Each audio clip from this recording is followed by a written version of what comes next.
ஆண்டவருக்காக நீ பிரகாசிக்க முடியும். பேசு பேசு, தெய்வத்தோடு கூட நீ பேசுவாயாக.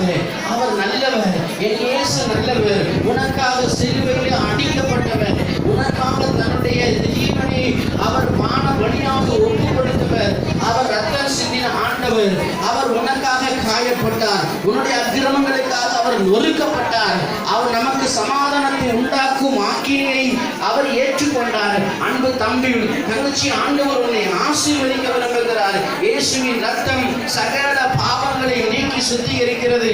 எந்த அக்கிரமங்கள் இருந்தாலும், எப்படிப்பட்ட பாவமாய் இருந்தாலும் அவர் எல்லாவற்றையும் மன்னித்து கிழக்குக்கும் மேற்குக்கும் எவ்வளவு தூரமோ அவ்வளவு தூரமாய் விலக்கி போடுகிற ஆண்டவர். உன் அக்கிரமங்களை எல்லாம் மன்னிக்கிறவர், உன் நோய்களை எல்லாம் குணமாக்குகிற ஆண்டவர். பரிசுத்த ஆவியானவர் உன்னை பொறுப்படுத்த நடத்துகிற தெய்வம் என்பதை நீ ஒருபோதும் மறந்து விடாதே. என் இயேசுவே உம்முடைய பிள்ளைகளுக்கு இறங்குவீராக. பேசும் ஆண்டவரே, பேசும் ஆண்டவரே, உம்முடைய ஜனத்தோடு பேசும் ஆண்டவரே. உம்முடைய